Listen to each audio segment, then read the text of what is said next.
Une production des studios Bass. L'épisode de cette semaine est une présentation du garage Arleco. Arleco, servir au-delà de la réparation. Nouveau projet pour les studios Bass. Comment la Californie se tire d'affaire avec les positions de Trump. Bonin et Barcelo-Duval espèrent un retour des incitatifs fédéraux pour véhicules électriques. Ford prévoit l'arrivée d'une nouvelle camionnette à prix très compétitif. Kia annonce un partenariat avec Variable Grid. Et le circuit électrique ajoute un nouveau réseau interopérable, le réseau EV Connect. Chronique Supercharge, on parle de la santé des batteries. Chronique L'envers du panneau, on parle de rouler électrique lorsqu'on est retraité. Et en grande entrevue, Patrick Nadeau nous parle d'un voyage jusqu'à l'océan Arctique. Inuvik, qui est la ville avant Tuktoyaktuk, à 150 km. La borne de recharge était à 100, ça me coûtait un 100 $ recharger la voiture. Bienvenue à votre incontournable bimensuel Silence on roule.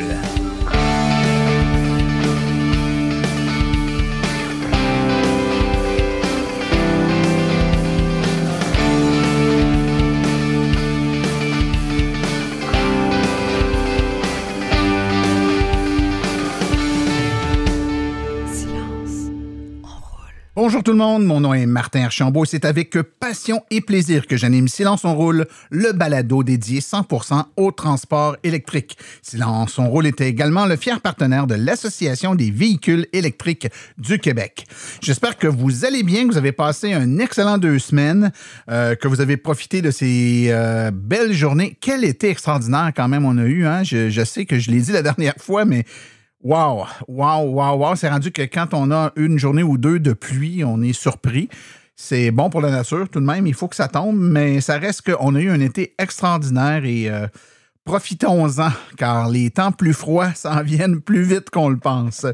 Je voudrais remercier tous les nouveaux auditeurs qui se sont joints à nous. J'ai eu quelques messages dans les derniers jours, dernières semaines, d'auditeurs qui ont découvert le podcast, des nouveaux électromobilistes qui ont commencé à s'intéresser aux voitures électriques, puis en faisant le tour des forums sur Facebook ou encore des recherches sur Internet, sont tombés sur nous et ont découvert le podcast. Il y en a même un là, qui m'a dit qu'il veut se les taper depuis le début. On est rendu à la 9e année, hein, donc je vous souhaite d'avoir beaucoup de temps devant vous. C'est peut-être que les podcasts d'il y a 9 ans sont un peu moins pertinents. Il y avait comme 3 ou 4 modèles de véhicules électriques à l'époque. On y est rendu vraiment ailleurs et ça en très peu de temps. Mais quand même, merci à tous ces nouveaux auditeurs. Merci de prendre le temps de nous écouter. Puis peut-être, si vous avez le temps, d'aller sur Google, sur Apple Podcast ou encore sur Spotify et puis prendre le temps de nous mettre un petit pouce en l'air ou un petit 5 étoiles. Là, c'est toujours bon pour notre positionnement dans les engins de recherche et ça aide à faire connaître le podcast à un plus grand nombre d'auditeurs. Maintenant, permettez-moi de prendre 30 secondes avec quelque chose qui n'a rien à voir avec les voitures électriques, mais quand même qui est quelque chose qui m'excite beaucoup par les temps qui courent. Le studio Bass va travailler, a déjà commencé à travailler sur un nouveau projet pour un podcast qui n'aura rien à voir avec les voitures électriques, mais quand même un projet hyper intéressant dont je ne peux vous parler pour l'instant. Je voulais juste vous lancer une petite ligne à l'eau, mais suivez-nous très attentivement. On va vous donner plus de détails dans les prochaines semaines sur le lancement d'un nouveau podcast qui va être produit ici, qui est finalement le 4e podcast qui est produit par mon studio ici. Donc, bien content, bien excité de tout ça. Je pense que j'ai été capable, avec l'aide d'un ami, de développer quelque chose qui va être hyper intéressant. Mais je ne vous en dis pas plus. Suivez-nous pour avoir tous les détails très prochainement. Aujourd'hui, qu'est-ce qu'on a au menu? Plusieurs choses, en fait. On a différentes chroniques. Une de notre ami Laurent Gigon qui va parler de la santé de nos batteries de véhicules électriques. Donc, dans sa chronique Supercharge, où on a toujours un aspect technologique, recherche et développement. Donc, on va écouter ça avec grand intérêt. On a également Stéphane Daou avec ses petites capsules souvent... humoristique ou légère. Et aujourd'hui, on a un sujet un peu plus sérieux quand même. Il nous parle de l'intérêt, toute la pertinence des voitures électriques pour les personnes retraitées. Donc, si vous êtes retraité ou le serez bientôt, prenez le temps d'écouter ça. Très intéressant comme point de vue, encore une fois, dans sa chronique « L'envers du panneau ». En grande entrevue, on parle avec quelqu'un qui était venu nous voir il y a déjà quelques temps, qui était allé jusqu'au Mexique avec sa voiture électrique en partant d'ici, là, du Québec. Et cette fois-ci, il a traversé le Canada pour monter vers le nord et se rendre jusqu'à l'océan Arctique avec une voiture, avec une Ioniq, en fait. Donc, il va tout nous expliquer ça dans quelques instants. Donc, si vous pensez que la voiture électrique, c'est seulement pour faire c'est une voiture urbaine qui ne peut pas aller plus loin que les limites d'une ville, détrompez-vous. Notre invité d'aujourd'hui va vous expliquer qu'on peut aller vraiment très loin, même par des routes très peu populaires ou très peu nantis en infrastructure de recharge. Avant d'aller plus loin, je vous propose tout de suite qu'on puisse aller écouter les actualités dans le monde de l'électromobilité. Vous voulez des produits qui permettront d'augmenter la valeur de revente de votre véhicule? Chez Précision PPF Vitres teintées, nous sommes à votre service depuis 2015. Nos maîtres installateurs sont tous certifiés et ont plus de 17 ans d'expérience dans le domaine. Nous offrons un service de qualité inégalé quant à la protection par pierre, les soins nanocéramiques ainsi que les vitres teintées. Notre pellicule par pierre ultra résistante est invisible et conservera l'intégrité de votre véhicule tout en prévenant la rouille et en protégeant la peinture contre les débris de la route. Notre traitement nanocéramique possède un puissant effet hydrofuge et il préserve l'éclat et la brillance de votre peinture pour en faciliter l'entretien. Que ce soit pour votre voiture, votre résidence ou votre commerce, Précision PPF Vitres teintées est là pour vous offrir la multitude d'avantages qu'offre la teinte de vitre. Venez nous rencontrer au 1970 boulevard des Laurentides à Laval.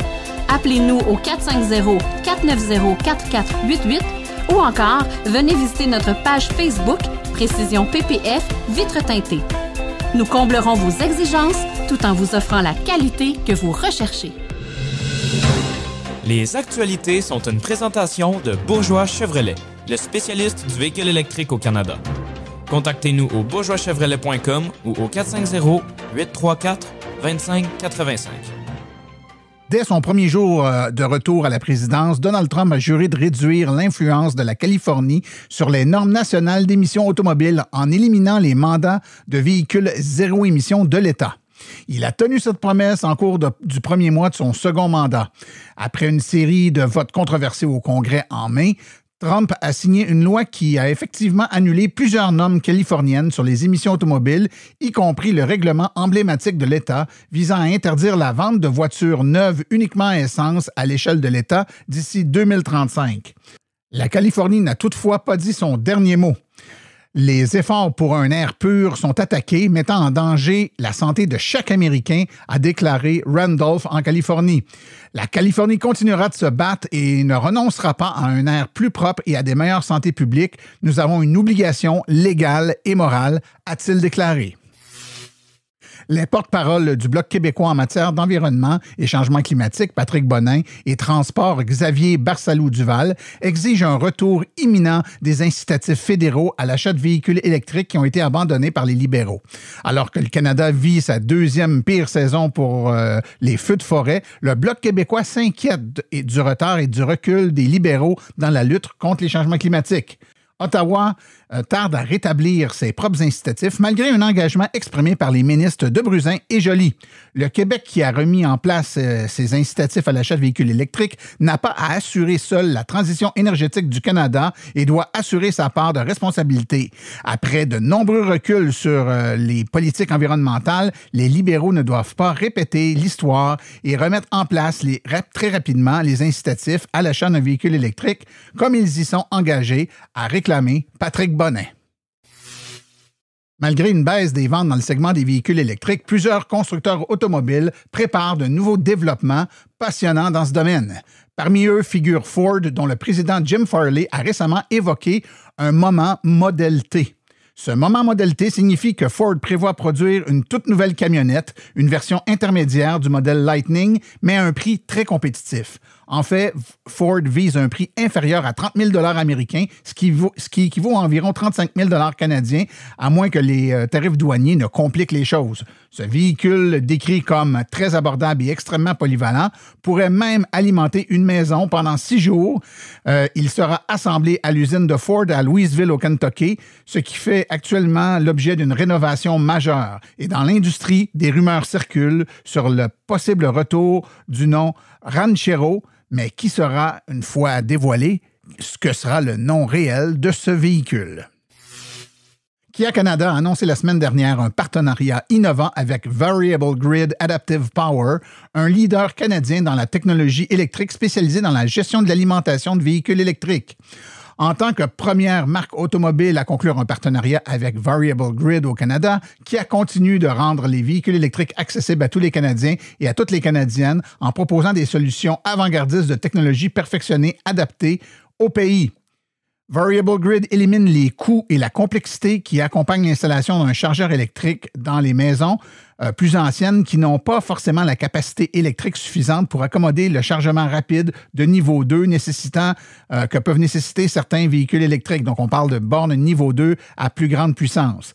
Grâce à sa technologie de gestion adaptative de charge contrôlée par intelligence artificielle, le système de gestion de l'énergie de Variable Grid surveille en temps réel l'utilisation d'énergie et ajuste automatiquement l'alimentation du chargeur en fonction de la capacité électrique disponible. Ainsi, les propriétaires de véhicules électriques peuvent installer chez eux un chargeur plus rapide sans avoir à mettre à jour le panneau électrique de leur domicile.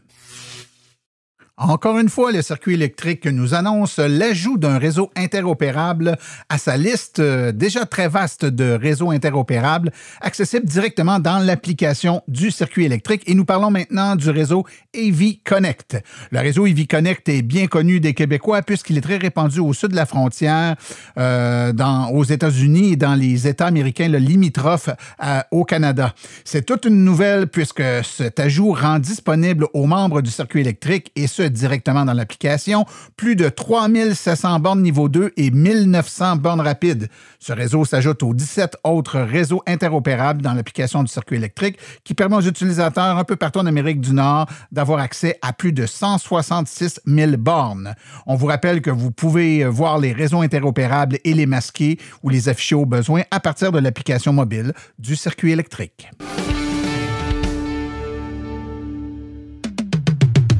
Vous aimeriez avoir une conférence par des vrais professionnels des voitures électriques? Faites confiance aux conférences de Silence on roule. Nous avons une panoplie de conférences allant de 30 minutes à 90 minutes. Pour plus d'informations et pour réserver votre conférence, écrivez à martin@silenceonroule.com. martin@silenceonroule.com.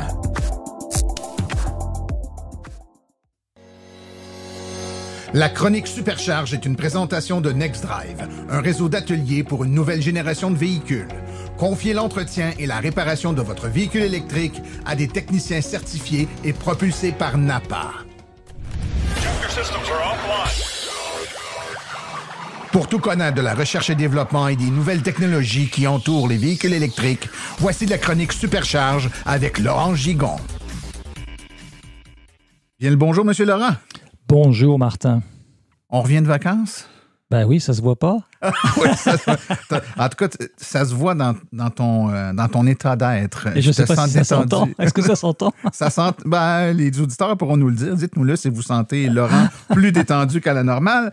Mais quoi qu'il en soit, Laurent, aujourd'hui, tu nous as préparé une petite chronique où on va parler de santé, mais non pas de santé physique, mais de santé chimique ou santé de batterie. Ben oui, la batterie, écoute, la batterie, on a parlé déjà des différentes chimies de batterie lors de notre précédente émission. Et évidemment, la batterie, ça fait partie, c'est un organe essentiel de la voiture électrique. Hein. C'est l'organe essentiel de la voiture électrique. Puis, il se trouve que on peut considérer que c'est une pièce d'usure, donc qui a une vie limitée.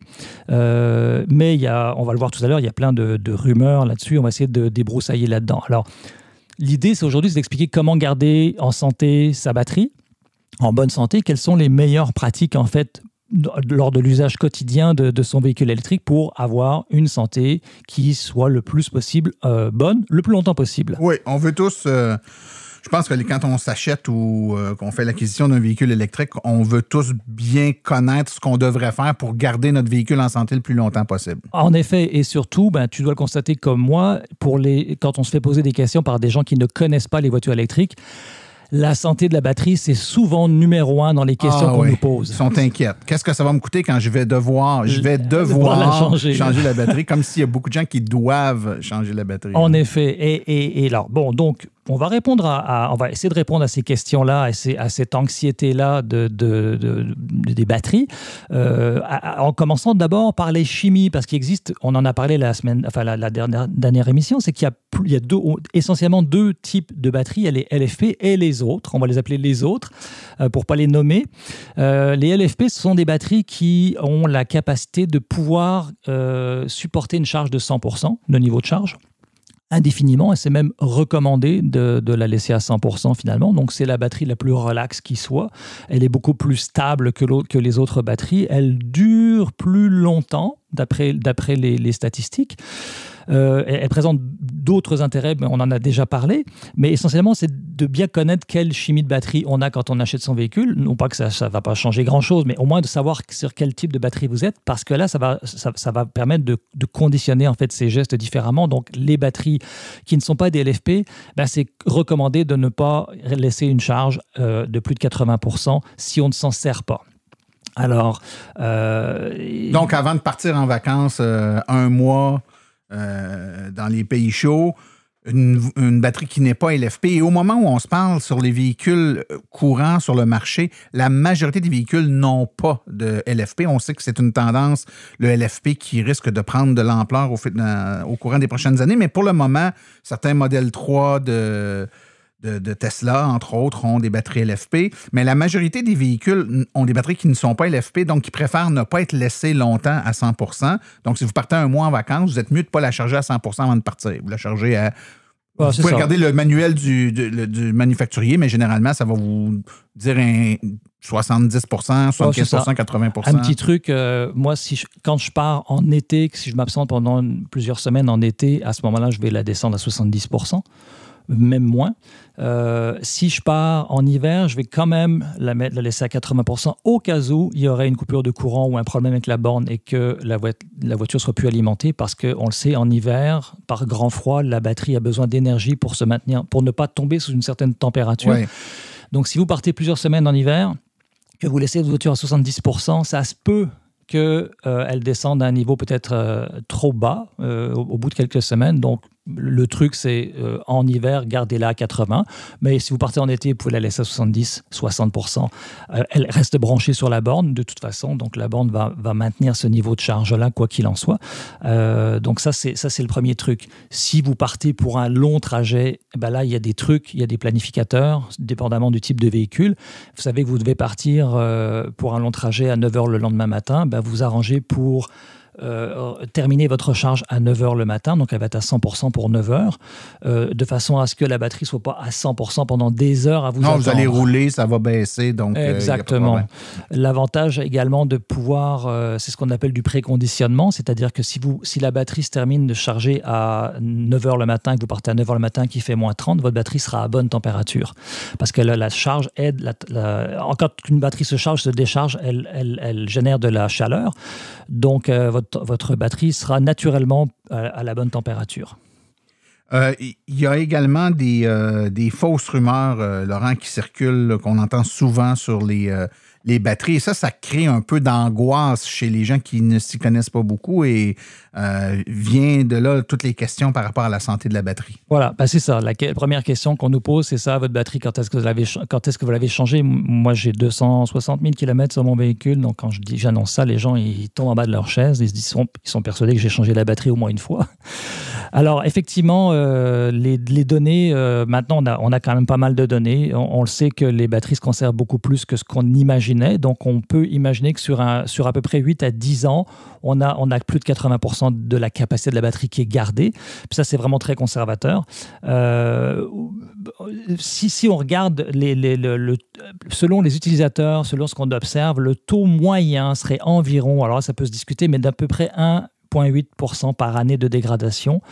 Ça, ce sont les voitures les plus récentes. Et avant ça, on observait 2,3% en 2019. Il y a une légère diminution. Donc, les batteries sont mieux conçues, la chimie, la thermorégulation, exactement, la protection de la batterie. Oui, parce qu'on a souvent annoncé des chiffres qui, roulait aux alentours de 5 par 100 000 km ou à peu près. Là. Donc, une voiture, toi, tu disais tantôt 200... Moi, 260 000 km, je suis à 12 de dégradation. Ouais. Donc, je suis à peu près dans les chiffres. Si on regarde les chiffres, là, on dit que environ 90 de la capacité est à 100 000 km et 87 à 300 000 km. Donc, si vous êtes à 87%, vous avez perdu 13%. C'est ça. Hein? Ouais.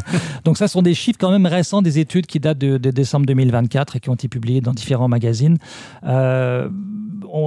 Pareil, ça se recoupe. Hein? Toutes les analyses qui sont faites par rapport aux données terrain et les retours utilisateurs corroborent un petit peu ces chiffres-là. On parle d'à peu près 85% de rétention de batterie après 210 000 km. Ça date du mois de janvier 2025. Et effectivement, plus les batteries sont récentes, plus les générations augmentent, meilleur c'est. Ouais. Donc, et les tests pratiques démontrent à plusieurs reprises, et il y a une étude qui est sortie, là je le dis de mémoire, mais c'est mois de mai ou juin dernier, donc il y a quelques mois à peine, qui disait qu'une dernière recherche là, qui avait été faite par une université aux États-Unis démontrait que la santé des batteries était légèrement meilleure que ce que les prévisions, les analyses semblaient démontrer au préalable. Donc, la réalité est mieux encore que la théorie là, dans ce qu'on constate. Donc, la crainte de se ramasser avec une voiture qui ne sera pas fonctionnelle parce qu'on va tellement avoir perdu de notre capacité de batterie, c'est une crainte qui, aujourd'hui, est totalement non fondée. C'est non fondé, d'autant que la durée de vie, en fait,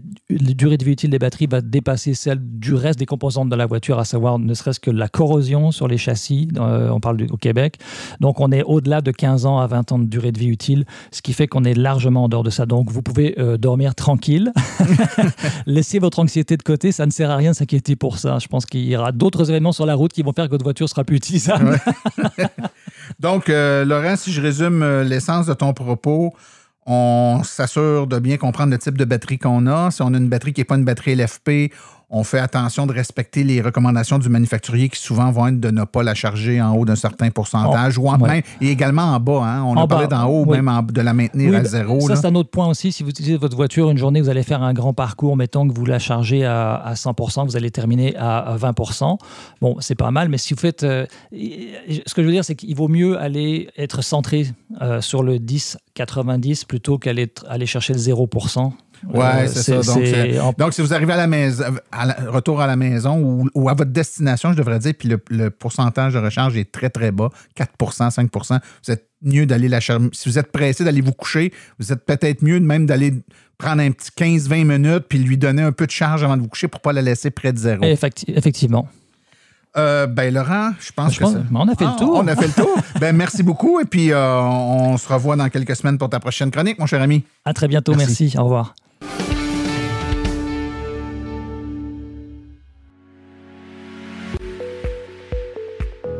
Vous venez de faire le saut vers l'électrique et songez à vous procurer une borne de recharge à la maison ou au chalet?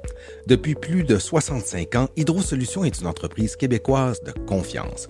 Vous les connaissez pour les chauffe-eau, mais ils offrent également un service clé en main de location ou d'achat de bornes de recharge, incluant l'installation professionnelle. C'est définitivement l'avenue à privilégier afin de faire affaire avec une entreprise d'expérience qui s'occupera de tout. Demandez dès aujourd'hui une soumission en ligne gratuite et sans engagement au www.hydrosolutions.com. Choisissez parmi plusieurs marques reconnues comme Flow, Heavy Duty, Grizzly et Wallbox. Une seule visite sur leur site web vous permettra de constater la diversité des modèles offerts ainsi que la simplicité avec laquelle vous pouvez entamer une démarche. Par la suite, en cas de problème, leur équipe d'experts est là pour vous. Hydrosolutions, leur mission, vous simplifier la vie.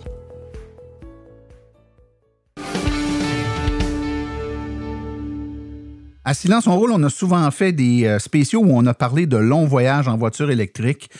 Mais là, je pense qu'on va battre des records aujourd'hui avec notre invité. J'ai la chance d'avoir avec moi Patrick Nadeau, qui est concepteur d'expériences immersives, également client de Hyundai et qui a, pour son plaisir et en collaboration avec Hyundai, tenté de déboulonner des mythes en faisant un voyage, ma foi, hors du commun, en partant de Markham, tout près de Toronto, et il s'est rendu jusqu'à Tuktoyaktuk, au territoire du Nord-Ouest. Je l'ai dit comme il faut, Patrick? C'est très bien dit. C'est très bien. Donc, à l'océan Arctique, à l'autre bout du monde, ma foi, Patrick, tout d'abord, bonjour. Bien le bonjour. Comment ça naît l'idée de partir d'ici, là, de Montréal ou de Toronto, là, dans ton cas, puis de te rendre jusqu'en Arctique? En fait, si on recule en 2022-2023, d'ailleurs, on s'était déjà parlé il y a quelques temps déjà, j'avais fait un voyage jusqu'à Puerto Vallarta au Mexique. Oui. Et en passant par l'Utah, l'Arizona, je suis revenu. J'avais parcouru 15 000 km avec ma Ioniq 5 et j'ai posté ça sur mes réseaux sociaux. Et par la suite, Hyundai ont vu ça, puis ont vu que c'était une belle façon de déboulonner les mythes, justement, que finalement, la voiture électrique, c'est pas que pour faire son épicerie, on peut aller bien au-delà de ça. Et le temps s'est écoulé. Ils m'ont invité au lancement de la Ioniq 6 à Vancouver, où j'étais bien dorloté. Et après ça, nous, on avait eu l'idée, ma conjointe puis moi, de dire, hey, on pourrait faire une autre suggestion de voyage. L'idée au départ, on s'était dit, hey, on va faire le logo de Hyundai à travers le Canada et les États-Unis. Le logo, oui. Faire le logo, comme ceux qui font du jogging, là, qui font des dessins. Ça, exactement. Ouais. Bon, ça ressemblerait peut-être plus à un barbeau, parce que le logo est parfait. Puis bon, le timing était plus ou moins là. Mais je pense que la graine était semée. Et puis, par la suite, on a eu un contact des relations publiques qui, je recule, il y a peut-être 10 mois environ, qui nous ont dit ça te tenterait-tu de repartir à l'aventure? C'est sûr. Et puis, après ça, on s'est mis à regarder. Bon, on voulait plus rester au Canada, surtout avec un peu le contexte actuel. Oui. Puis je pense que c'était d'envoyer le bon message de ce côté-là aussi. Et au début, on s'est dit, qu'est-ce qu'on fait? On se rend à Vancouver. Là, Vancouver, presque tout le monde peut le faire. Je veux dire, c'est moins épique comme voyage. Ouais. Et puis après ça, on s'est dit Dawson City, au Yukon. Là, je regardais ça. Encore là, à mon goût, c'était pas encore assez loin. Le défi n'était pas assez grand pour faire n'était pas assez grand pour dire hey, vraiment, on peut aller plus loin. Donc, j'ai regardé la carte, puis là, j'ai vu qu'il y avait une route depuis 2017, la Dempster Highway. Et là, je regardais, c'était Tuktoyaktuk, le bord de l'océan. On ne peut pas aller plus loin que ça. Donc, puis quand on parle de l'océan, on parle vraiment de l'océan Arctique. Oui, tu es rendu au bout. Pas le Pacifique ni l'Atlantique. Non, t'es l'Arctique, là. Ouais.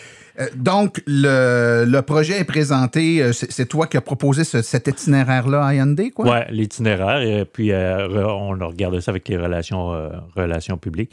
Puis, ils aimaient bien l'idée. Ils m'ont dit, t'es sûr que t'es capable de le faire?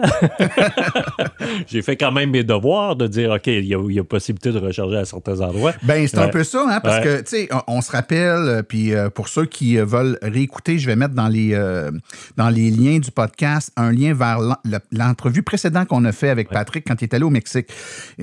Puis je dis ça parce qu'on ne peut pas faire autrement que de faire des parallèles entre les deux. Puis je me dis, s'en aller au Mexique, il faut traverser les États-Unis. L'électricité aux États-Unis, il y en a. Peut-être qu'il n'y a pas beaucoup de bornes, mais minimalement, il y a de l'électricité. Ouais. Mais quand on s'en va dans le Grand Nord, il y a des grandes zones, puis je le sais par le travail que je fais, là, il n'y a pas d'électricité partout. Fait que c'est même pas juste de dire, y a-t-il une route? Il y a peut-être une route, mais y a-t-il d'électricité? Donc, tu as dû valider ces éléments fondamentaux-là dans le cas d'un voyage en électrique. Là. Tout à fait. En fait, pour se rendre jusqu'à Dawson City, au Yukon, c'est vraiment un jeu d'enfant. Pour moi, j'avais zéro stress au niveau de la recharge. Ça se situe plus au niveau de la Dempster Highway. Ceux qui connaissent la route, c'est vraiment une terre d'aventure. Les gens, ils vont en moto, ils vont en camion. On va pas vraiment là avec sa roulotte. Je dirais que si vous voulez la démolir, c'est peut-être la meilleure idée. C'est quoi? C'est une route qui est en gravier? C'est du gravier. Gravier. Puis la route fait 850 km aller simple en gravier. Il faut revenir par la même route. Ouais. Donc, on parle de 1700 km de gravier. Et quand je dis gravier, il y a sur 850 km, il y a toutes sortes de graviers aussi. Ouais. On roule. C'est pas tout du 3/4 bien tapé. Non. Puis c'est ça, on roule sur des billes, on roule. Et quand j'étais là, à un moment donné, on est au mois de juin, puis il neigeait. Quand j'ai fait la partie vers Inuvik, qui est la plus grande ville. Et puis c'était de la vase complètement, là, carrément. Là, j'avais peut-être un 2 pouces de vase. Et ça a quand même une certaine restriction, que ce soit un véhicule à essence ou un véhicule électrique. Votre véhicule va consommer plus. Ça force, ouais, c'est ça. Mais tu m'amènes un paquet de questions, Patrick, puis j'essaie d'y aller, de ramasser mes idées, peut-être quoi. Mais là, OK, donc tu pars de Markham, donc à côté de Toronto. tu t'en vas complètement à l'ouest du Canada. Donc, tu t'es rendu... Et là, tu as pris une grande route normale, j'imagine? Oui, la transcanadienne. Ouais. Je me suis rendu, en fait, jusque sur l'île de Vancouver, à Tofino, parce qu'on m'attendait pour le lancement de la Ioniq 9. Hyundai faisait le lancement. Donc, ce bout-là, je l'ai fait plus rapidement. Il faut dire que Ontario, Saskatchewan, Manitoba, dans les périodes où j'étais même pas dans la verdure. Il y avait encore de la neige le 21 avril à certains endroits, surtout en Ontario. Donc, c'était plus ou moins agréable de dire je vais faire du camping ou tourner des images parce que la nature est plus morte un peu. Ouais. Donc, j'ai vraiment roulé rapidement. J'ai traversé à Fernie. Pour ceux qui connaissent, c'est vraiment au sud de la Colombie-Britannique, Alberta. J'ai traversé les Rocheuses à cet endroit-là. Je me suis rendu sur l'île de Vancouver, fait le lancement. J'ai passé une semaine là-bas environ avec différentes vagues de médias. Et après ça, j'ai repris la route et je suis revenu à Banff et Jasper dans les Rocheuses canadiennes parce que je n'avais pas que la mission de déboulonner les mythes autour des véhicules électriques, mais j'avais aussi un autre projet qui était concevoir une expérience immersive en réalité virtuelle pour les jeunes atteints de cancer dans les différents centres d'oncologie pédiatrique. Donc, tu as joint l'utile à l'agréable. Ouais. Donc, ton travail dans la vie de tous les jours, qui est d'être concepteur d'expériences immersives, tu as profité d'aller dans ces coins-là pour créer un projet en lien avec ton travail. Oui, exactement. Puis, en fait, ça c'est venu s'ajouter par la suite parce que j'avais vu que Hyundai avait une fondation Espoir sur roue Hyundai, qui donne des fonds aux différents centres d'oncologie à travers le Canada, pédiatrique. Et puis là, je me suis dit, pourquoi ne pas offrir à ces enfants-là un moment de détachement puis de dire, on sort on a l'impression de sortir de l'hôpital, de nos traitements, autant pour les enfants que la famille. Ça fait que les as se sont tellement bien alignés, puis Hyundai m'a permis de le faire. Fait que, OK, good. Ouais. Donc, quand je regarde le trajet, puis on va rendre là, les cartes, là, puis le visuel sur le site, là, vous pourrez voir ça. Donc, tu es parti d'ici, tu t'es en allé jusque en Colombie-Britannique, et de là tu as monté vers le nord. Ouais. À partir du moment où tu pars de la Colombie-Britannique, puis tu t'en vas vers le nord, quel pourcentage de la route entre le moment où tu pars de, par exemple, l'île de Vancouver, puis au moment où tu arrives là, à l'océan, en haut, quel pourcentage est relativement facile parce que bien desservi par des bornes, et quel pourcentage là, tu tombes un peu plus là, dans le Far West? Là? En fait, vu que j'ai remonté de Banff à Jasper, là, on est ça. Il n'y a pas grand borne, il faut dire, sur la route des glaciers, même si c'est une route très populaire. Il y en a quelques-unes stratégiques. En même temps, on n'en a pas besoin de 65. Non, c'est ça. On a besoin d'une placée à la bonne place. Fait que c'était pas un problème du tout. Ce qui est d'intéressant, c'est que dernièrement, quand j'ai commencé à regarder mon itinéraire, BC Hydro commençait à implanter des bornes dans le nord. Et puis, quand j'ai regardé au début, c'était plus complexe. Et là, j'ai vu qu'au fur et à mesure que mes préparatifs avançaient, je voyais qu'ils ajoutaient des bornes. Fait qu'ils ont vraiment ouvert la route. Si on parle en termes de pourcentage de l'île de Vancouver jusqu'à l'océan Arctique, j'ai envie de dire rapidement, 80% de cet itinéraire-là était quand même bien couvert par les bornes. Ah oui, quand même. Ouais. Fait que même dans des régions assez reculées, BC Hydro ont mis des bornes autonomes à ces endroits-là. Et ce qu'il y a d'intéressant aussi, c'est que du nord de la Colombie-Britannique et tout le Yukon, sauf la Dempster Highway, les bornes étaient gratuites. Donc, c'est pas des bornes rapides, c'est pas des 350 kW. Là. C'est des bornes autonomes qui sont autonomes avec des batteries? Pas partout. Il y en avait peut-être 2 sur mon itinéraire qui étaient des bornes autonomes qui permettaient d'ouvrir vraiment le passage. Et puis, quand on dit autonome, c'est qu'ils fonctionnent à partir d'une génératrice. Puis là, j'entends les gens dire « Ouais, mais c'est pas ce qu'il y a le plus écologique. » Je vous l'accorde, mais si on met une borne autonome, parce qu'on n'a pas le choix, mais que ça permet d'ouvrir le chemin pour 14 autres bornes qui sont... tout à fait. Ben oui. Qui sont de ressources renouvelables, on est gagnant sur la ligne. Tout à fait. Donc, c'est ça. Fait que jusqu'à Dawson City, aucun problème. Tu as parlé tantôt de la... comment tu l'appelais? La Dempster Highway? Dempster Highway. Dempster Highway, qui est comme le bout plus périlleux. Là. Ouais, on dit highway, là, mais c'est pas... Ouais, c'est Gravelway. Gravelway. Donc, même là-dessus, il y a des bornes à des endroits qui ont été installés? Il y a des électromobilistes qui sont allés il y a 1 an ou 2, qui ont laissé des bornes comme don sur leur passage. Ah ouais? Laisser des bornes niveau 2? Niveau 2, oui. Fait que ça a permis d'ouvrir la route. Ils en ont laissé un à un endroit qui s'appelle Eagle Plain, qui est un peu l'Eldorado. Cet endroit-là, on ne peut pas le contourner. On doit faire, sur la Dempster Highway depuis Dawson City, on doit faire environ 400 km pour se rendre à cet endroit-là. Donc, c'est la seule borne que vous allez avoir. Mais moi, quand je suis arrivé, la borne ne fonctionnait pas parce qu'elle avait besoin d'une mise à jour, puis elle a été installée collée sur un mur du garage et le Wi-Fi ne se rendait pas là. Pas capable de mettre la borne à jour. Mais j'avais parti avec la précaution d'apporter avec moi une borne de level 2 qu'on peut brancher dans une prise, exemple, de sécheuse dans du 200. Ouais, fait que tu as pu te dépanner comme ça. Ouais. Puis on m'a dit, t'es sûr que tu vas avoir besoin de cette borne-là? Écoute, je ne sais pas. On ne sait pas, mais... J'espère que non, mais j'ai besoin de ce backup-là parce que si je ne l'avais pas eu, il aurait fallu que je me branche sur du 110. Ça m'aurait pris 3 jours de me charger pour continuer ma route, puis il aurait fallu que je revienne par le même chemin, un autre 3 jours. Ça m'aurait prolongé de 6 jours. Ouais. Donc, les gens qui ont fait des dons, ces bornes-là, il faut qu'ils soient installés. Donc, ils ont dit aux gens du commerce, je te la donne, ta job à toi, c'est juste de la connecter sur le 240. Je ne connais pas tous les détails, mais je pense que c'est comme ça. C'est des bornes gratuites, donc? C'est des bornes... non, elles ne sont pas gratuites.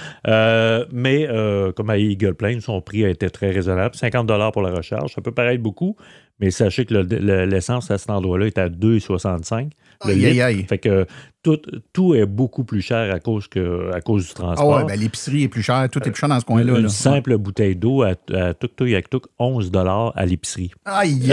Juste pour donner une idée. Ouais. Donc, non, c'est un autre monde. Là. Puis j'avais, à Inuvik, qui est la ville avant Tuktoyaktuk, à 150 km, la borne de recharge là, était à 100, ça me coûtait un 100 $ recharger la voiture. J'ai dû donc recharger 2 fois parce qu'il fallait... Aller-retour. Fait peu importe le nombre de kilowatts que je mettais. Mais est-ce que tu avais cette information-là avant de partir ou tu as réalisé rendu là, ça va me coûter 100 $ recharger? Je me doutais parce que j'avais fait mes recherches, parce qu'il y a 2 endroits où on peut se rendre à l'océan Arctique. Il y a par l'Alaska.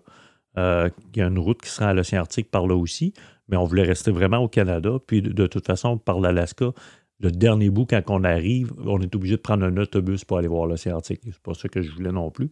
Puis la route est, selon moi, Dempster Highway, beaucoup plus magnifique côté paysage. Okay. Donc, quand je regardais par cette partie-là, dans mes recherches, je voyais que les gens chargeaient un 100 $ US pour charger.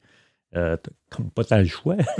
T'es pas en pouvoir de négociation. Non. Puis c'est pas comme si t'avais des alternatives. Non, c'est ça. Puis tu sais, je le comprends aussi parce qu'ils sont pas à 10 cents du kilowattheure comme nous ici également. Fait que je le comprends. Mais en réalité, dans ces bornes-là qui ont été données, j'en ai utilisé que celle à Inuvik. J'ai chargé sur du 110. J'avais oublié mon adapteur à Inuvik. Mon adapteur, parce que c'est une borne de Tesla. J'avais oublié mon adapteur à Inuvik, mais je devais revenir par là. Et quand je me suis rendu à Tuktoyaktuk, je l'ai réalisé. Mais j'avais quand même suffisamment de courant pour revenir à Inuvik.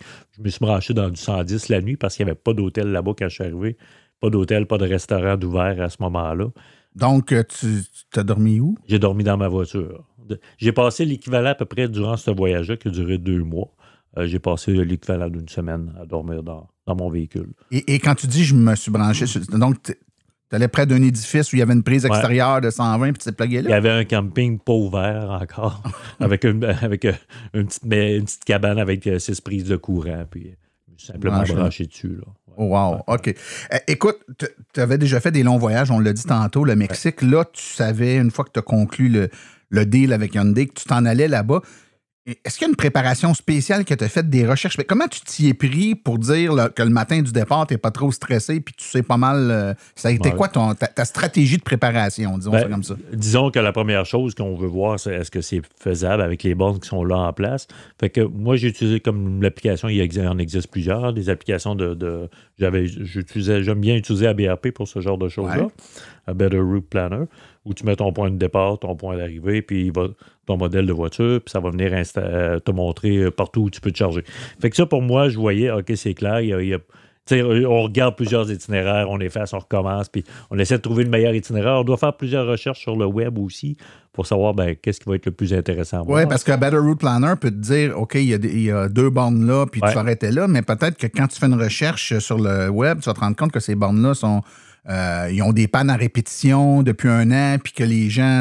Parce que souvent, les sites de bornes comme PlugShare, tout ça, les gens mettent des commentaires, puis les gens disent « On vous conseille pas d'aller là, c'est un gamble, une fois sur deux, ça marche pas. » Fait que là, tu peux peut-être revoir ta stratégie pour pas aller justement sur... Quand tu as des alternatives, c'est peut-être pas toujours le cas. C'est comme ça que je commençais Better Route Planner, puis après ça, sur mon voyage, j'aime bien utiliser PlugShare, justement, à cause des avis. Donc, on sait si une borne ne fonctionne pas, si elle a eu des problèmes dernièrement, à quoi s'attendre. Donc, ça, pour moi, c'est un très bon outil, là. Fait que au niveau de planification, recharge, c'était les deux principaux applications que j'utilisais. Puis après ça, en faisant mes recherches, en ayant un peu détaillé mon itinéraire, là, je faisais mes recherches sur qu'est-ce qu'il y a à voir, puis je venais me créer une carte personnalisée sur Google Maps. Ça, c'est un peu... De mémoire, tu nous avais dit exactement la même chose dans ton entrevue sur le Mexique, c'est-à-dire qu'au-delà de dire, il y a une borne là, il y a quoi en faire autour, parce que quitte à arrêter, je vais en profiter pour... y a-t-il un bon restaurant? Y a-t-il quelque chose... touristique à voir. Puis... au niveau des choses à faire et à voir autour des bornes, c'est pas tant la chose que je regardais. Ça, en fait, au début, c'était juste pour voir. C'était pas tout planifié où j'allais arrêter exactement pour charger. Je suis pas aussi en profondeur dans mes planifications. Tous mes hôtels étaient réservés à la dernière minute, la journée même. Là. Et en fait, c'était pas tant de savoir. Je voulais juste savoir est-ce que c'est possible de le faire. Et après ça, pour savoir où je recharge, c'est borne à borne. C'est-à-dire que je m'en vais à ma recharge. Après ça, je regarde tout de suite pendant que je recharge, où va être la prochaine borne. Ouais. Fait que c'est vraiment de même comme ça que j'avance au fur et à mesure, puis ça n'a jamais été un problème. Étant donné que tu es resté au Canada et puis que tu as fait une partie d'est en ouest, qui est quand même, en termes de kilomètres, une grande partie du déplacement, qu'est-ce que tu as utilisé comme application, comme réseau? As-tu privilégié des réseaux? As-tu privilégié une application pour te recharger? C'est quoi que tu as utilisé comme... il y en existe plusieurs, puis ça, c'est une bonne chose, un bon conseil pour les auditeurs qui nous écoutent, c'est de télécharger le plus possible vos applications à partir, rentrer vos cartes de crédit dedans. Tous ces petits détails. Ces détails. Ça, c'est un des détails, c'est de préparer tout ça pour ne pas vivre des frustrations, parce que malheureusement, il y a quand même plusieurs fournisseurs, heureusement et malheureusement. Ça veut juste dire qu'il faut télécharger plus d'applications. Mais une fois que ça, c'est fait, après ça, on arrive sur place, puis c'est simple. Il y a comme BC Hydro, que j'ai commandé la carte aussi à distance, la carte physique, parce qu'il n'y a pas des réseaux cellulaires tout le long. Il y a des endroits où ça prend vraiment la carte physique pour pouvoir charger. Donc, d'avoir ce type de préparation. Oui, surtout quand tu vas dans le Grand Nord comme ça, tu le sais que l'électricité, le cellulaire... Le réseau cellulaire, parce qu'il y a un bout de temps, dans le nord, justement, là, de la Colombie-Britannique, Yukon, j'ai passé presque 900 km sans réseau cellulaire. Là. Donc, il y a quand même des grandes zones où c'est pas couvert. Écoute, donne-nous un peu des chiffres, des statistiques, là. Combien tu as fait de kilomètres, combien tu as consommé, ça t'a coûté combien en recherche, tout ça, t'as-tu des... J'ai tout ça en tête. T'as tout ça en tête? OK, écoute, c'est une bonne nouvelle. Tout ça en tête, sinon j'ai tout ça écrit. J'ai tout écrit, chacune de mes recharges. J'ai 87 recharges. Ça peut paraître beaucoup, aller-retour, là, pour un 19 743 kilomètres de parcouru. Donc, presque 20 000 kilomètres. Presque 20 000. C'est ce qu'un conducteur du Québec qui voyage pas mal fait dans une année. Dans une année, oui. C'est ça. Ça a été fait en 2 mois. Donc, 87 recharges. Et souvent, j'arrête pour 35 minutes environ, là, en moyenne par temps d'arrêt. Mon véhicule a consommé... Là, il faudrait que je fasse la conversion. Je pense que j'étais autour de 18 kW au 100 km. Mais le véhicule m'affichait toujours au 5,3 km au kilowatt. Fait qu'il y a deux façons de le voir. Je pense que c'est les Américains qui ont un peu plus cette façon de voir les choses. Peut-être que j'aurais pu changer un ajustement, mais j'en étais là avec mon véhicule. Et ça m'a coûté un total de 1403 et 13 cents. 1403 pour presque 20 000 kilomètres. Et ça, il faut se dire que j'étais pratiquement que sur des bornes de recharge rapide. Dont plusieurs... Et des bornes qui coûtaient cher aussi, comment des recharges à 50$. Oui, ça, j'essaie de les éviter. Le véhicule est il est compatible avec les chargeurs Tesla, les superchargeurs. Donc, peut-être nous préciser, le véhicule que tu avais, tu faisais ça avec Hyundai, donc tu avais forcément une Ioniq 5 avec l'Ultimate Package, là, avec la traction intégrale, le le gros kit. Et c'était le modèle avec le port de rechange Tesla? Ou non, il est pour 2025, il n'est pas sorti avec le port. Il y a la Ioniq 9 qui est sorti directement avec le port. Je pense qu'il est prévu pour 2026 directement avec le port NAC. Mais j'avais l'adapteur avec moi. Ça m'a servi. J'aurais probablement pu éviter tout ce réseau-là si j'avais voulu. Mais quand même, ça ouvre quand même beaucoup de possibilités. C'est rassurant. C'est rassurant parce que si jamais quelque chose ne marche pas à quelque part, ben, on a cette possibilité. Un plan de plus. En terminant, Patrick, peut-être, est-ce qu'il t'est arrivé des anecdotes? Est-ce qu'il y a des trucs, même si ça n'a pas rapport avec la voiture électrique comme telle, quand on va dans des coins du monde comme ça, un peu moins connus, surtout avec une voiture électrique, et j'ai comme l'impression que tu devais être une bébête étrange par bout. Ben, en fait, je pourrais en nommer plusieurs anecdotes, là, mais vu qu'étant donné que la voiture, c'est une voiture stock en passant, il n'y avait aucune modification, sauf le lettrage qu'on a mis autour. Et puis, ben, c'était qui était marqué Road Trip de Hyundai Canada Heavy Road Trip. C'était marqué français-anglais. Ben, ça attirait les questions. Fait qu'on m'a invité même à aller déjeuner. On m'a invité. Les gens étaient curieux. Fait que c'était vraiment génial. Puis, un autre moment où, justement, sur la Dempster Highway, entre Eagle Plain et Univik, j'ai vu apparaître la petite tortue sur mon... où je devais faire presque 400 km. C'était une journée, justement, il avait mouillé pendant 2 jours. C'était la vase, il neigeait, on était en montagne. Et je suis arrivé avec 0% au bout. J'étais content de voir la civilisation. Mais pas de panne. Non, je savais qu'avec la tortue, j'avais encore peut-être un 20 km d'autonomie auto. Fait que j'étais quand même rassuré de ce côté-là. C'est une place, tu veux pas tomber en panne. Ouais, le CA ne viendra pas te chercher. Non, c'est clair. Ben écoute, j'espère, puis juste avant les fêtes, avant les congés des vacances, on a eu une émission spéciale où on a parlé de la préparation pour faire nos voyages, un voyage d'été, puis on donnait des trucs pour se préparer. Là, c'est le fun de voir qu'après les vacances, on fait une entrevue avec toi. Puis là, toi, c'est un voyage, mais comme on dit, costaud. Là, hein? On est dans une autre ligue. On est dans une ligue majeure. Mais c'est quand même fascinant. Puis j'incite les gens à faire l'exercice. Peut-être écouter l'autre épisode si vous voulez. Mais à quel point, dans le fond, les trucs qu'on a donnés pour faire un voyage d'été à Wildwood aux États-Unis ou en Floride ou en Ontario, et ce que tu as fait, c'est la même chose. C'est la même chose. C'est la même chose. C'est la même chose. Je veux dire, le seul critère qui distingue ton périple d'un voyage traditionnel, c'est que tu avais une zone dans le nord du Canada qui était, et tu le savais, moins couvert par des bornes. Donc, ça a demandé de s'assurer, de faire une validation. Mais si on fait abstraction de ça, puis je dirais qu'il y a des coins dans l'ouest de l'Ontario, il n'y en a pas beaucoup de bornes non plus. Il faut faire ce genre de calcul-là. C'est les mêmes stratégies. Fait qu'à un moment donné, là, ça démontre que plus les voitures ont d'autonomie, plus les réseaux de bornes s'étendent et deviennent performants, plus les risques et les problèmes potentiels s'écroulent, puis il n'y en a plus. Exactement. Puis ce que j'ai envie de dire, c'est qu'il y en a qui, sur les réseaux sociaux, il y en a qui disent « je vois pas où l'exploit là-dedans ». Mis à part le fait que c'est une longue route, qu'on soit en véhicule à essence ou électrique, ça reste une longue route. Puis j'étais un peu d'accord avec cette idée-là, que c'est pas un exploit. Mais c'est ça qu'on veut démontrer. C'est ça que je veux démontrer, justement. C'est pas un exploit. C'est accessible. C'est justement ça. Ouais. Et quand on entend encore aujourd'hui que les autos électriques, c'est des voitures urbaines qui sont pas faites pour sortir de la ville. Quand tu pars de Toronto ou à peu près, puis que tu t'en vas jusqu'à l'océan Arctique, je pense que, en traversant le Canada, là, accessoirement, je pense que tu démontres que c'est pas juste une voiture urbaine. Et entre Toronto et Colombie-Britannique, tu es plus souvent dans la campagne que dans les grandes villes. Hein? Oui, dans les grandes prairies. Tout à fait. Patrick Nadeau, et puis je te remercie. Puis je remercie également Hyundai Canada qui a vraiment fait un événement qui permet de mettre en lumière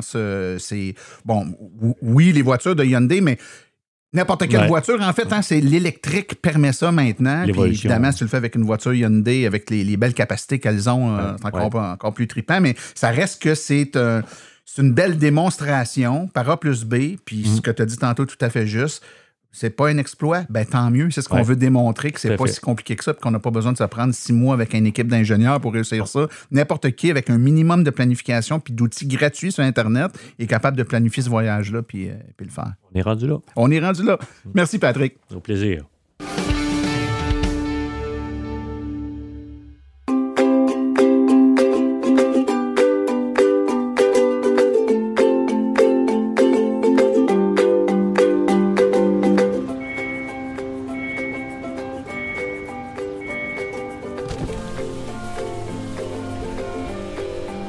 C'est vrai que ça brise moins, mais il y a quand même un minimum d'entretien à faire sur nos voitures électriques.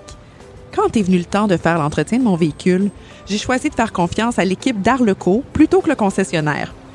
Ça fait maintenant 3 générations que cette entreprise familiale chouchoute nos voitures et ils ont été parmi les premiers à s'engager activement dans l'électrification des transports tout en adoptant des procédures et des produits sains pour l'environnement. Avec ses techniciens spécialement formés à l'entretien et réparation des voitures hybrides et électriques, Arleco nous offre aujourd'hui la même qualité de service sur nos VE qu'elle a toujours livré depuis bientôt 40 ans. De plus, chez Arleco, j'obtiens 10 % de rabais sur la main-d'œuvre et les traitements anti-rouille avec ma carte membre hors de l'AVEC. Arleco Génération 3, 8470 boulevard Parkway à Anjou, 514-352-1446 ou arleco.ca. Arleco, servir au-delà de la réparation.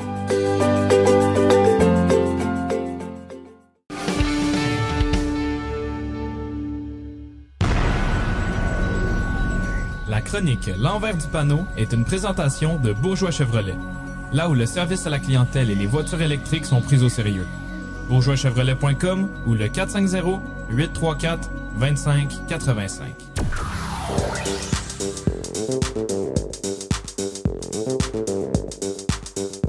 Bonjour, ici Stéphane Daou et bienvenue à cette chronique un peu estivale de l'envers du panneau.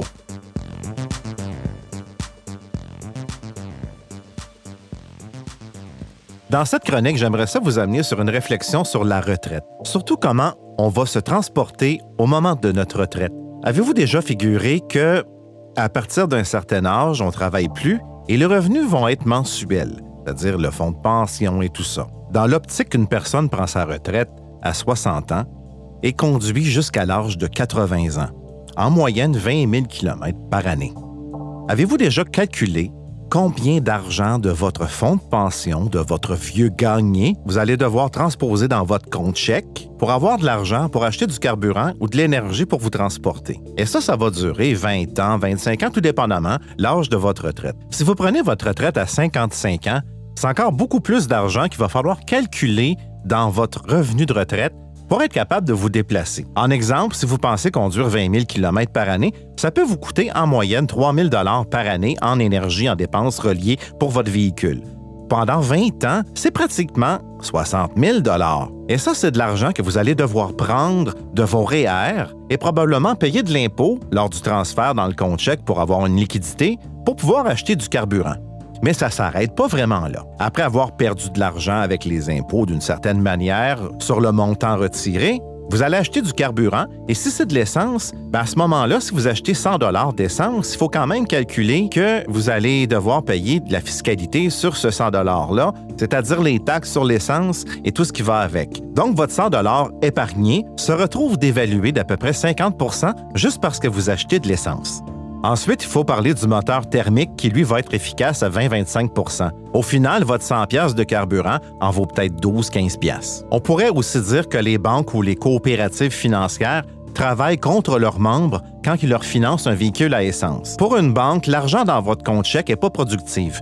Pour que ce soit productif, l'argent doit être dans un compte d'épargne ou un produit financier. Chaque fois qu'une personne retraitée transfère de l'argent de son épargne en liquidité dans son compte chèque pour acheter du carburant, ça fait juste nuire aux revenus à long terme d'une institution financière ou d'une coopérative. À l'aube de la retraite, il y a des gens qui vont opter pour acheter une voiture électrique 4-5 ans avant leur retraite pour qu'elle soit payée au moment de la retraite pour pouvoir bénéficier d'un transport à peu de frais. Au final, rouler électrique, c'est bon pour la retraite.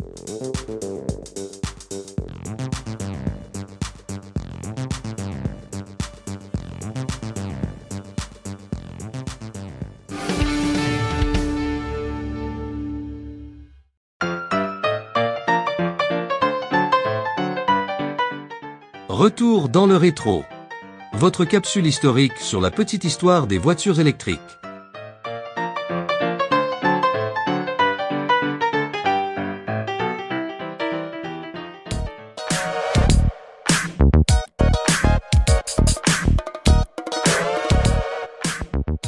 Bienvenue dans les années 90. L'Internet commence à entrer dans nos vies. Les téléphones portables deviennent mobiles et l'idée des voitures électriques, eh bien, elle est encore dans les tiroirs. Mais certains constructeurs, eux, sont en avance et ils lancent des véhicules qui ne sont pas tout à fait électriques, mais presque. Dans cette période, le marché des véhicules électriques est inexistant. Cependant, quelques pionniers osent franchir le pas, même si leur vision est loin de ce qu'on attend aujourd'hui. L'un des premiers modèles sur le marché, c'est le RAV4 EV de Toyota, lancé en 1997. Ce n'était pas le modèle classique qu'on connaît aujourd'hui, mais un tout petit nombre de véhicules électriques, une version presque électrique de SUV emblématique de Toyota. En tout, environ 1500 unités sont produites entre 1997 et 2003. La RAV4 électrique devient un symbole dans les communautés de passionnés de véhicules électriques, un genre de Graal. Mais il y a un hic. Toyota n'avait pas l'intention de la vendre. Ces véhicules étaient réservés à la location. Une publicité de Toyota disait même « La voiture du futur, aujourd'hui ». Pourquoi cette stratégie de location? C'est simple. À l'époque, les constructeurs avaient peur de l'autonomie, des coûts et des infrastructures de recharge. Alors, au lieu de vendre les voitures, ils préféraient les proposer sous forme de service. Et ce n'est pas tout. Dans les années 90, Ford lance également le Ranger EV, un pick-up électrique robuste, mais un peu trop limité en termes de performance et de confort. Il y a aussi la Chevrolet S10 EV, un autre pick-up électrique de General Motors. Ces modèles étaient en tout cas une belle démonstration de ce qu'on pourrait faire, mais aussi de tout ce qui restait à faire.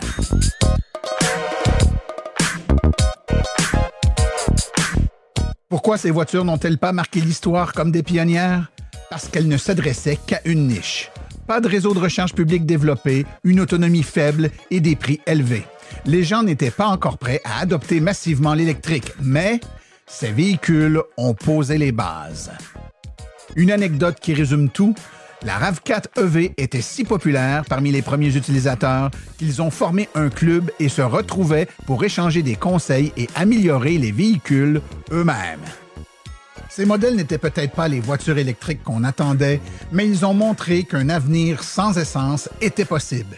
Ces presque VE ont démontré une chose, les grands constructeurs étaient déjà en train de tester l'eau. Le futur était en préparation. Et si aujourd'hui on se rappelle de ces véhicules oubliés, c'est peut-être parce qu'ils ont permis de faire avancer la technologie. Sans ces premiers essais, peut-être que Tesla n'aurait pas pris son envol. C'était Retour dans le rétro.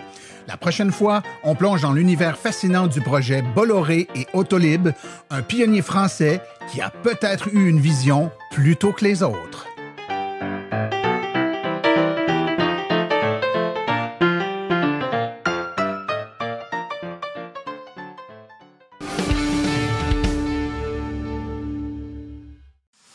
Voici les événements à venir dans les prochaines semaines dans le monde de l'électromobilité. Du 12 au 14 septembre 2025, c'est l'Aéro Gatineau, Ottawa. Donc, l'AVEC se recharge à cet endroit du 12 au 14 septembre à l'aéroport exécutif Gatineau, Ottawa, au 1699 Arthur Fecteau à Gatineau. Il y aura également la tournée Plug and Drive Québec du 18 septembre, dis-je, au 5 octobre. Ça va avoir lieu au Voyage CAA Québec, 444 rue Bouvier à Québec. Vous allez avoir de l'information sur les voitures électriques, des essais routiers, etc. Plein d'autres événements qui vont venir également le 27 septembre, l'événement roulé électrique à Bécancour. Le 3 au 5 octobre, le Salon de l'Auto de l'Estrie à Sherbrooke. Le 4 octobre, événement mobilité électrique à Saint-Étienne-des-Grès.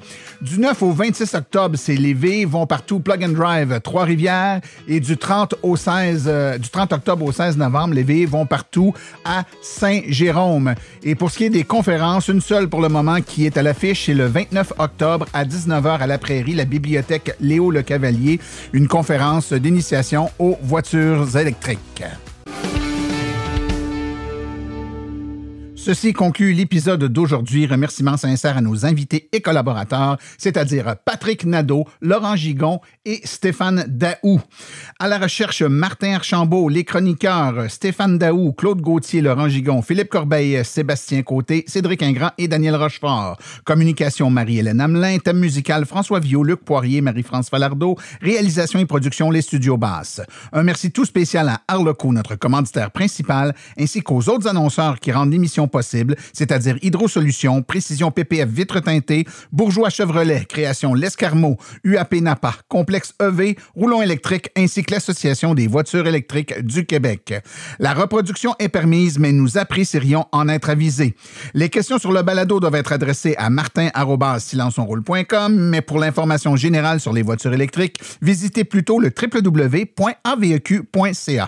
Vous avez également accès aux archives de tous nos épisodes ainsi qu'à notre boîte vocale numérique directement sur notre site web au silenceonroule.com. Mon nom est Martin Archambault et d'ici le prochain balado, j'espère que vous attraperez la piqûre et direz vous aussi, silence, on roule.